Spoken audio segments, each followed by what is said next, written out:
ഇതിനു മുൻപ് ഒരു കഥയിൽ ഞാൻ മാർക്ക് ട്വെയിൻ എന്ന് പറയുന്ന പ്രശസ്ത സാഹിത്യകാരൻ, ഹക്കിൾബറി ഫിൻ ടോം സോയറൊക്കെ എഴുതിയ അയർലൻഡ്, ടോം സോയറൊക്കെ എഴുതിയ മഹാനായ മാർക്ക് ട്വെയിനെ കുറിച്ച് പറഞ്ഞു. ഇതുപോലെ കുട്ടികളെക്കുറിച്ച് കഥ എഴുതിയ മറ്റൊരു മഹാനുണ്ട്, ചാൾസ് ഡിക്കൻസ് ആണ് പേര്. ഡിക്കൻസിൻ്റെ ജീവിതം വളരെ രസമാണ്. ഡിക്കൻസിന് വീട്ടിൽ 10-12 കുട്ടികളായിരുന്നു. അപ്പം ഡിക്കൻസിന് അച്ഛൻ്റെ സ്വഭാവമുണ്ട്, കാണുന്ന ആൾക്കാരുടെ എല്ലാം കയ്യിൽ നിന്ന് കടം വാങ്ങിക്കുകയും ചെയ്യും, കൊടുക്കാനായിട്ട് കാശുമില്ല.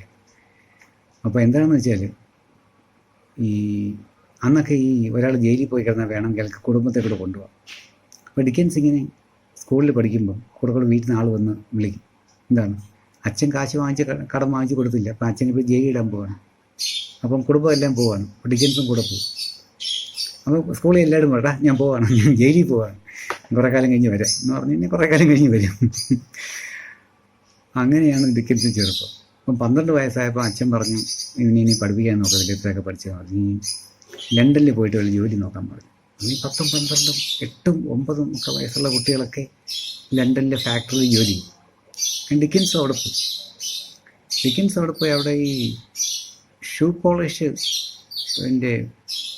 ഉള്ള ഷൂ പോളിഷ് വയ്ക്കുന്ന കുപ്പിയിൽ ലേബിലൊട്ടിക്കുകയാണ് ഡിക്കൻസിൻ്റെ പണി. രാവിലെ മുതൽ രാത്രി വരെ പണിയാണ്. ആഴ്ച ശമ്പളം കിട്ടുമ്പോൾ അച്ഛൻ വന്ന് വാങ്ങിച്ചുകൊണ്ടു. ഇതിൽ നിന്നൊരു അല്പം കാശ് മാറ്റി വെച്ചിട്ട് ഒരു കഷ്ണം കേക്ക് വാങ്ങിച്ച് കഴിക്കും. അതാണ് ഡിക്കൻസിൻ്റെ ആഘോഷം, ശനിയാഴ്ചത്തെ പാർട്ടി അതാണ്. അപ്പോൾ ഒരിക്കലും ഇങ്ങനെ ഡിക്കൻസിൻ്റെ കൂടെ പോയപ്പോൾ ഡിക്കൻസിങ്ങനെ അച്ഛൻ്റെ കൂടെ, അച്ഛൻ ഇങ്ങനെ കാശ് പിടിച്ചുകൊണ്ട് കൊണ്ടുപോകുന്നിരിക്കുകയാണ്.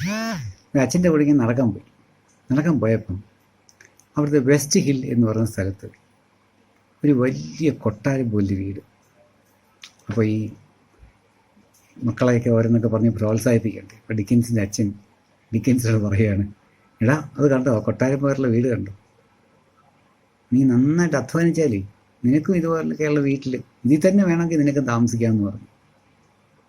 കഷ്ടം, 12 വയസ്സിൽ ഇരുട്ട് വെളുക്കെ പണി ചെയ്ത് കീറിയ ഉടുപ്പും നിക്കറും ഒക്കെ ആയിട്ട് നിൽക്കുന്ന ഒരു കുട്ടിയോടാണ് അച്ഛൻ പറയുന്നത്. പക്ഷെ കുറേ കാലം കഴിഞ്ഞ് ഡിക്കൻസ് എഴുതാനും വായിക്കാനും ഒക്കെ അറിയാവുന്നതുകൊണ്ട് അവിടെ ഒരു പത്ര ഓഫീസിൽ ജോലി കിട്ടി. ഈ പത്ര ഓഫീസിൽ പ്രൂഫ് റീഡിംഗ് ഒക്കെയാണ് ജോലി. ഇപ്പോൾ ഈ പോകുന്ന വഴിക്ക് ലണ്ടനിൽ പല വിചിത്ര മുഖവും സ്വഭാവവും രീതിയും ഒക്കെയുള്ള ആൾക്കാരെ കാണും. അപ്പോൾ ഡിക്കൻസ് വിചാരിച്ചു എന്തായാലും പത്രം ജോലി ചെയ്യുന്നു, പ്രൂഫ് റീഡിംഗ് ഒക്കെ ഉണ്ട്, അപ്പോൾ കൊച്ചു ലേഖനങ്ങൾ എഴുതുക, ഈ കാണുന്ന ആൾക്കാരെ കുറിച്ച് ഒരു ലേഖനം എഴുതും. അങ്ങനെ Dickens sketches by Boz, BOZ, അതാണ് തൂലികനാമം, ആദ്യത്തെ തൂലികനാമം. ആ പേരിൽ ഇദ്ദേഹം കൊച്ചു ലേഖനങ്ങൾ, വഴി കാണുന്ന ആൾക്കാരുടെ വിവരണങ്ങളാണ് അതെഴുതി. ഇത് പെട്ടെന്ന് ആളുകൾക്ക് ഇഷ്ടപ്പെട്ടു. കാരണം അവരെയൊക്കെ ഇതുപോലുള്ള ആൾക്കാരെ കാണുന്നതല്ലേ, ഇഷ്ടപ്പെട്ടു. പിന്നെ എഴുത്തായി. എഴുത്തെന്ന് പറഞ്ഞാൽ ചിന്തിക്കാനൊക്കത്തില്ല. എന്തുമാത്രം കൃതികൾ, നാടകം, ചെറുകഥ, നോവൽ. ഇത് മാത്രമല്ല, ഡിക്കൻസിൻ്റെ നോവലുകൾ കാരണം ബ്രിട്ടീഷുകാർക്ക് കുട്ടികളോടുള്ള ഒരു ആറ്റിറ്റ്യൂഡ്, കുട്ടികളെ അവരെങ്ങനെ കാണുന്നു എന്നുള്ളത്, അവരുടെ സ്നേഹം എന്ന് പറഞ്ഞാൽ പണ്ടോ സ്നേഹം ഇല്ലായിരുന്നു. കുട്ടികളോടുള്ള അവരുടെ ഒരു സമീപനം പാടെ മാറിപ്പോയി. സ്കൂളുകളുടെ രീതി പോലും പാടെ മാറ്റുവാൻ ഡിക്കൻസിൻ്റെ നോവലുകൾക്ക് കഴിഞ്ഞു. കുട്ടികളുടെ പ്രിയപ്പെട്ട എഴുത്തുകാരനായിരുന്നു. അതുപോലെ തന്നെ കുട്ടികൾക്കും ഇന്നും എന്നും പ്രിയപ്പെട്ട എഴുത്തുകാരനാണ്. ഈ കഥ പറഞ്ഞ മറ്റൊരു കാര്യം കൂടെ പറയാനാണ്. ഡിക്കൻസ് ധാരാളം നോവലൊക്കെ എഴുതി, നല്ലപോലെ കാശ് കിട്ടിയപ്പോൾ ഡിക്കൻസ് ആദ്യം ചെയ്ത കാര്യം നേരെ പോയി ആ വെസ്റ്റ് ഹിൽ എന്ന് പറയുന്ന സ്ഥലത്തെ വെസ്റ്റ് ഹിൽ മാനർ എന്ന് പറയുന്ന വലിയ കൊട്ടാരം ഡിക്കൻസ് വാങ്ങിച്ചു. അതിലാണ് ഡിക്കൻസ് താമസിച്ചത്. അപ്പം അച്ഛൻ വെറുതെ പറഞ്ഞതാണെങ്കിലും ഡിക്കൻസ് അത് സീരിയസ് ആയിട്ട് എടുത്തു. ഡിക്കൻസിൻ്റെ കഥകളെല്ലാം വായിക്കുന്നത്